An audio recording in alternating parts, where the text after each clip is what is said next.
back to the Toffee Blues, your source for all things Everton. I'm Connor Williams, and we are doing a video today on none other than the new Everton shirt sponsor. Obviously, it's been rumoured for a while who it might be after the club have dropped Kazoo. There was some speculation. A lot of people were wondering what avenue we'd go down. Obviously, previously, before then, we had Sports Pisa, which didn't work out.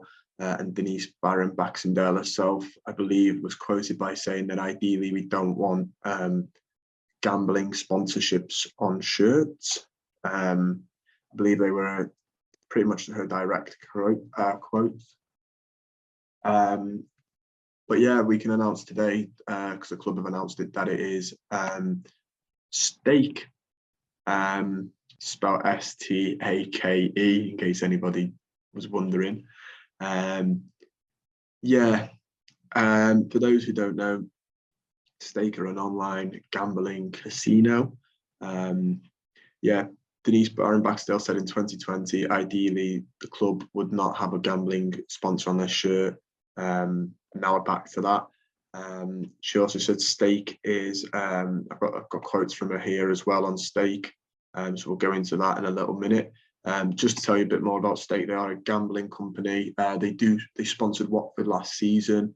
So if you're wondering why you've heard them before, they sponsored Watford. Unfortunately, obviously, some people have issues with this. Morally, having gambling companies on shirts, it means kids now have to have a blank shirt again. Same when Sports Pisa were there and when we had Chang as well, kids couldn't have, which might not mean a lot to some of you because you're adults, but like to children, it might be a bit annoying that their tops aren't real. I remember when I was younger, I always felt like mine felt a little bit fake compared to my dad's because it didn't have the full, it wasn't what the players wore. It was a bit meh.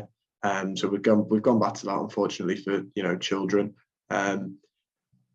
Stake sponsor Watford. They also take up a massive part of your shirt sponsor. They're not a small shirt sponsor. It's written right across Watford's kit, which makes me think we're probably going to see similar with us. It's worth pointing out they are our main partner. They'll feature on the men's and women's shirts, and that it's the highest value shirt sponsor deal in the club's history. Obviously, we dropped USM after Usmanov's links to Russia, Putin, and with what's going on with the Ukrainian war. So that's why we dropped them. It looks like the club, for me, has gone for the highest bidder, and that seems to be Stake, who obviously Watford been relegated. They wanted to keep their advertisement, because that's what football kids are with sponsors on your walking billboard. They wanted to keep one of the billboards in the top league. It's like having a billboard on Times Square, New York, basically. They want to keep it in that spot that everyone's going to see. It's the highest value in 144-year history. We're looking to recoup some of the money that USM used to bring in. I can see, I'll go into what Denise says as well, and I'll go into my views and a couple of what I've seen on Twitter, and sort of try and dig a little bit deeper into all of that, sort of the moral issues maybe that it has, as well as obviously, because all I've said so far is kids can't wear the full kit. Stake as a company, I can't say I've ever been on it. I don't gamble, to be fair. Maybe on the 2p machines at the arcade. That's about as far as my thrills go in the gambling thing. So I can't tell you much about it in terms of I've never been on the site. I've never indulged. But I imagine it's a bit like Paddy Power and their arcade bit. A lot of them now have arcade games like slot machines. So I imagine it's a bit like that. They'll have like roulette, is it? Blackjack, 21, or is that blackjack? That's about as far as I go. Poker, maybe. So they'll be doing that. Stake aren't only in football. They are the UFC's official betting partner in Latin America, Asia, and Brazil, which was huge for them. They've also got ambassadors like Drake, the rapper and singer, an actor, UFC champions Israel Adesanya and Jose Aldo as well, and Sergio Aguero as well, former footballer. Denise Barry-Baxendale said in this club statement that's up on the website, Stake.com is an ambitious organisation with impressive growth plans, and we're all excited to enter into a partnership with them at this stage of the journey. My talented colleagues in the revenue team have made excellent progress in recent months, working tirelessly to secure what is the biggest partnership in the club's history. I'd like to congratulate them on their achievement, and on behalf of everyone at the club, express my gratitude to Stake for joining Everton. Finally, I'm pleased to say that we have been working together with Stake on some exciting activities and content for our local and international supporters. We look forward to sharing more details of these plans soon. That could be quite interesting. For me, it probably dwindles down to her knowing that she's come out and said about gambling companies in the past. Fans aren't, for whatever Everton board might think, fans aren't that quick to forget. This was always going to be brought back up. Maybe that's sort of those sort of activities and content will be a bit like the stadium development photos we see after every loss, sort of trying to comfort fans that might have an issue with it. It'd be interesting to see how long this one lasts. Obviously, Sports Pisa, the back end fell out of that really, didn't they? Very quickly. I think gambling companies as a whole are a bit so it's I don't know. It's a bit in my opinion.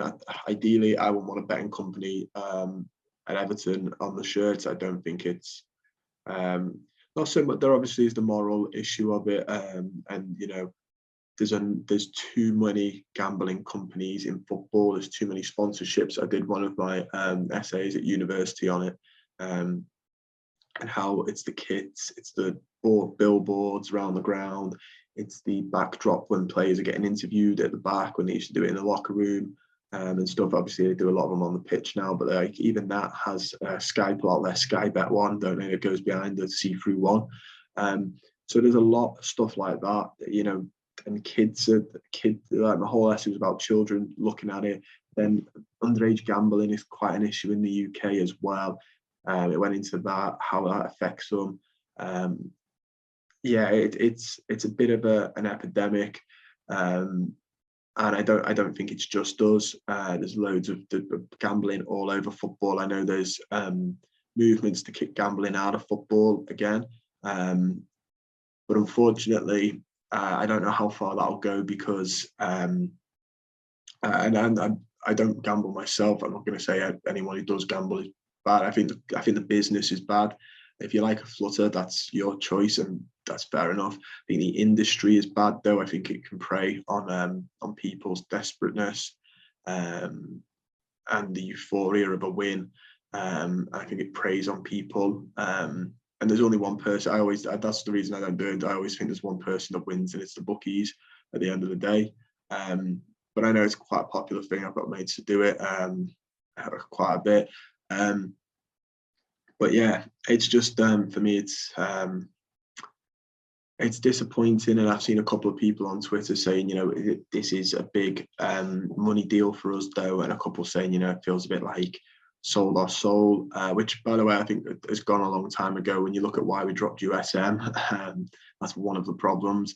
But I get what people are saying about losing the soul, but I think the club have gone for the highest bidder. I think they have literally sold themselves to the highest bidder, and it's a shame. But I don't think it's going to leave football and it's not just us. It's you know, a lot of football teams have betting and gambling companies.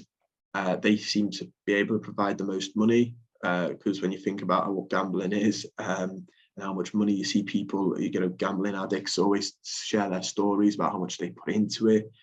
They, like I said, the bookies always win. They'll have a lot of money to put up, and that's what's happened. The highest bidders come in, and the club, for whatever reason, USM, but you know, been dropped. The club clearly must have thought we need money, have sold to them.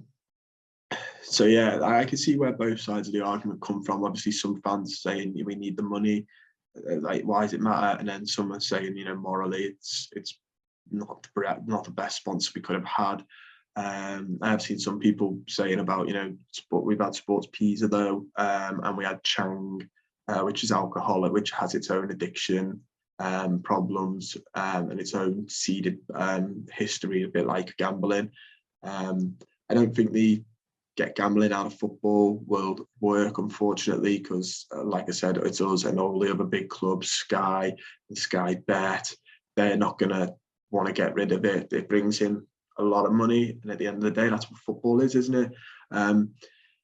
Yeah, even if it wasn't stake, I believe one of them was a crypto companies are now increasingly popular. I think they're the next one. We had gambling come in. I think crypto companies are the next one, unless the back end falls out of that, which again, I'm not a crypto expert, but I heard last week it took a big hit. Maybe the back end's falling out of that very quickly. But it was going to be this or a crypto company realistically. Either that or Cinch, maybe. That's the only other one I could think of. But there's not many that aren't gambling companies, crypto companies, beers. I always thought Kazoo was a bit of a weird one because it's a car rental. Obviously, as far as I'm aware, there's no moral complications with that. But I always thought that was a weird one because it's something relatively unknown in football. So yeah, unfortunately, I think it's a sad realization of where the game's gone. If you're against betting companies in football, I think football might be very tainted for you now. But for Everton, I guess, if we're gonna put it down to that, it's good news. It's a high sponsor. There have been rumours we're tight for money this season, so every little helps, as the adverts say. So it'll be interesting. It'll be interesting to see how long this deal is as well, how long it lasts for. I can't see us renewing it, depending on how it goes. We don't tend to renew sponsors. Recently, do we? The last couple we've not been keen on to stay with. But yeah, moving forward, we'll have to wait and see what it brings. It's going to be a bit of a polarizing one, this, isn't it? And like I said, it does mean that this year, people under the age of 18 are going to have no sponsor on their top, which, like I've said, ruins the authenticity for me. When I was a kid and we couldn't have Chang on the top, so that ruined the authenticity for me. I've got, family members who are going to have no sponsors on their top, and I think they're going to be a little bit annoyed, as are many others. And then obviously you've got the moral complications of a betting company. But I think this was almost guaranteed, not so much stake, but crypto or stake. And worryingly enough, I've seen somebody say stake have a relegation curse. Hopefully that last season was a bad memory that we're not going to repeat anytime soon, and that's just a load of waffle. But yeah, we'll have to wait and see for the season ahead, won't we? That is all I've got time for. Don't forget to like the video, subscribe to the channel, and let me know your thoughts on stake, a gambling company at Everton. Like I said, it's a bit tough for me to explain because I don't fully know how I feel. I'm a bit torn on this, and from what I've gathered on Twitter, a lot of people are a bit torn. So let me know your thoughts down below. I look forward to reading them, and I'll see you guys very soon.